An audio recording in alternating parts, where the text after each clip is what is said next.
अष्टावक्र गीता इस सीरीज़ के आज हम 40वें एपिसोड में आपके सामने उपस्थित हुए हैं। इस महान ग्रंथ के माध्यम से हम आत्मज्ञान और ब्रह्म ज्ञान संबंधी बातों को समझने का प्रयास कर रहे हैं।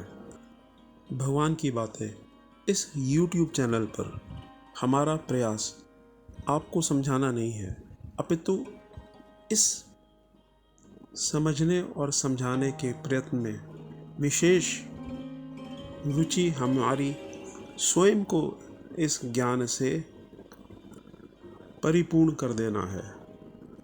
हमने अपने गुरुजनों से कहते सुना है कि कोई भी ज्ञान जैसे संसारिक ही क्यों ना हो, अगर आप उसको पूर्णता से गहराई से समझना चाहते हैं तो उस ज्ञान, उस विद्या को दूसरों के साथ बांटना शुरू कर दो। तो जितना भी हमने समझा है आज तक, उस ज्ञान को हम आपके साथ बांट रहे हैं। साथ ही साथ हमारे अंदर भी उस ज्ञान की वृद्धि हो रही है। अष्टावक्र गीता राजा जनक और उनके गुरु अष्टावक्र जी के बीच में हुए ज्ञान संबंधी संवाद का संग्रह है। एक समय की बात है, राजा जनक कहीं घूमने जा रहे थे। रास्ते में उन्हें अष्टावक्र जी को आते हुए देखा और उन्होंने घोड़े से उतरकर ऋषि को साष्टांग प्रणाम किया। परंतु ऋषि के शरीर को देखकर राजा के चित्त में कुछ घृणा सी उत्पन्न हो गई कि परमेश्वर ने इनका कैसा कुरूप शरीर रचा है। भगवान अष्टावक्र का शरीर 8 अंगों से टेढ़ा था, उनमें 8 कुब्ब थे। उनके इस शरीर को देखकर कोई भी उनके प्रति घृणित हो सकता था। उनका शरीर देखने में कुरूप प्रतीत होता था। जब वो चलते थे तो उनका शरीर 8 जगहों से टेढ़ा मेढ़ा हो जाता था। इसी कारण उनके पिता ने उनका नाम अष्टावक्र रखा था। परंतु वो बहुत निपुण थे, आत्मज्ञानी थे। योग विद्या में भी वे बहुत पारंगत थे। अपनी योग विद्या के बल पर अष्टावक्र जी ने राजा की घृणा को पहचान लिया, परंतु साथ ही साथ उन्होंने यह भी देखा कि राजा इस ज्ञान प्राप्ति के लिए एक उत्तम अधिकारी है। अतः राजा पर रोष न करके उन्होंने राजा को आत्मज्ञान संबंधी उपदेश करने का निश्चय किया। राजा जनक के मन में कुछ विवेक विचार उत्पन्न करने के लिए भगवान अष्टावक्र ने राजा से कहा, हे राजन, जैसे मंदिर टेढ़ा होने से आकाश टेढ़ा नहीं होता और मंदिर के गोल या लंबा होने से आकाश गोल या लंबा नहीं हो जाता, क्योंकि आकाश का मंदिर के साथ कोई संबंध नहीं है, क्योंकि आकाश निरअवयव है और मंदिर साअवयव। वैसे ही आत्मा के साथ शरीर का कोई संबंध नहीं है, क्योंकि आत्मा निरअवयव है और शरीर साअवयव।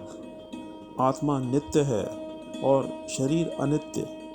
शरीर के वक्र आदि धर्म आत्मा में कभी नहीं हो सकते। अतः ये राजन, ज्ञानवान की आत्मा दृष्टि रहती है और अज्ञानी को ये चमड़ा ही दिखाई देता है। इस कारण तू चर्म की दृष्टि का त्याग कर, यानी कि इस शरीर के चमड़े को मत देख, और जो इसमें आत्मा का वास है अधिष्ठान और आधार के रूप में, तू उसको देखेगा तो तेरी चरम दृष्टि चली जाएगी और तेरे मन से घृणा दूर हो जाएगी। हे राजन, चरम दृष्टि से अज्ञानी मूर्ख देखते हैं, ज्ञानवान नहीं देखते। राजा जनक बहुत समझदार थे। अष्टावक्र जी के इतने सही वचनों में उन्हें अपनी भूल का एहसास हुआ और वो राजा अष्टावक्र के चरणों में गिर पड़ा।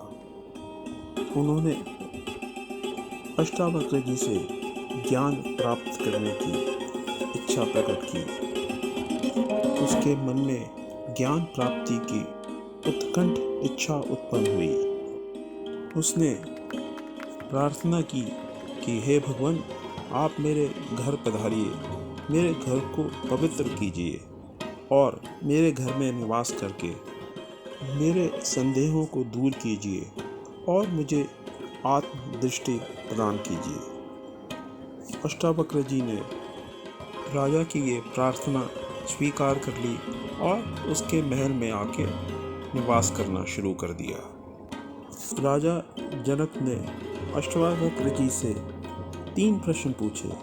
इन 3 प्रश्नों का उल्लेख हमने एक पहले एपिसोड में भी किया है। पहला प्रश्न था, पुरुष को आत्मज्ञान कैसे प्राप्त हो सकता है। दूसरा प्रश्न था, संसार बंधन से कैसे मुक्त हो सकता है, अर्थात जन्म मरण रूपी इस संसार से इस मनुष्य को कैसे छुट्टी मिल सकती है।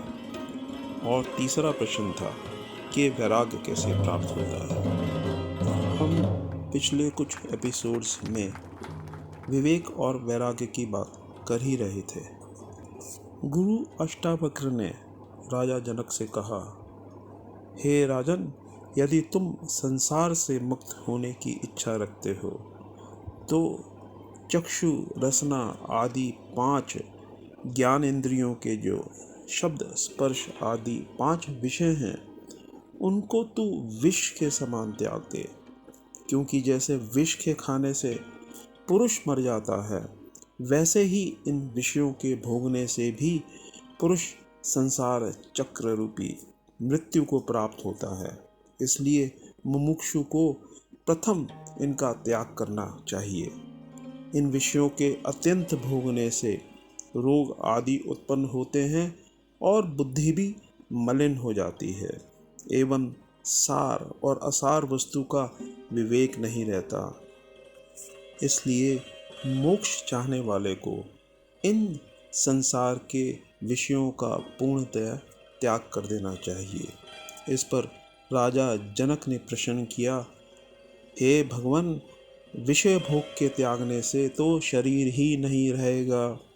जितने बड़े बड़े ऋषि राज ऋषि हुए हैं, उन्होंने भी उनका त्याग नहीं किया और वे आत्मज्ञान को भी प्राप्त हुए हैं और उन्होंने ये भोग भी भोगे हैं। फिर आप ऐसा क्यों कहते हैं कि इन भोगों को त्यागो। तब गुरु अष्टावक्र ने कहा कि आपका कहना सत्य है। इन विषयों को स्वरूप से नहीं त्यागा जाता, परंतु अगर इन विषयों में किसी एक में भी अति आसक्ति है तो एक उसके भी अप्राप्त होने से चित्त व्याकुल हो जाता है और सदा उसमें मन लगा रहता है। विषयों का त्याग नहीं है, उनमें अति आसक्ति का ही त्याग करना चाहिए। विषयों के प्रति अत्यधिक लोलुप नहीं होना चाहिए। उनके प्राप्ति के लिए असत्य भाषण आदि नहीं करना चाहिए, परंतु प्रारब्धवश जो भी भोग मिलते हैं उन्हें आसक्ति रहित भोगना चाहिए और उनमें दोष दृष्टि भी रखनी चाहिए कि इन विषयों के भोगने से मुझे क्या फ़ायदा हो रहा है और क्या नुकसान है, मुझे कितना सुख मिल रहा है और कितने दुख की प्राप्ति भी हो रही है। प्रायः विषयों को भोगने से ग्लानि भी उत्पन्न होती है। उस ग्लानि के उत्पन्न होने का कारण भी समझना चाहिए। उनकी प्राप्ति के लिए अनीति अधर्म का सहारा नहीं लेना चाहिए और किसी के आगे दीन नहीं होना चाहिए। पुरुषार्थ करने से जो प्रारब्ध में आपके वस्तु सुख भोग लिखे हैं वो तो आपको अवश्यंभावी मिलेंगे। अतः भोगों की प्राप्ति के लिए, विषयों की प्राप्ति के लिए अधर्म का, अनीति का किसी भी तरह से सहारा नहीं लेना चाहिए। अगर इस तरह का जीवन कोई व्यतीत करता है, अगर उसकी प्रारब्ध में है, तो उसके समक्ष अपार संपत्ति भी आ सकती है, और अगर उसकी प्रारब्ध में नहीं है तो कितना भी कोशिश कर ले, कितनी भी मेहनत करे, प्रारब्ध से ज़्यादा मिलना नामुमकिन है। राजा जनक ने गुरुदेव से इसी तरह के और कई प्रश्न किए हैं, जिनका उत्तर भगवान अष्टावक्र ने इस महाग्रंथ में दिया है। आज हम इस एपिसोड को यहीं समाप्त करते हैं। अगले एपिसोड में अष्टावक्र गीता से ही कुछ और प्रश्न और उनके उत्तर लेके आपके समक्ष उपस्थित होंगे। तब तक के लिए नमो नारायण।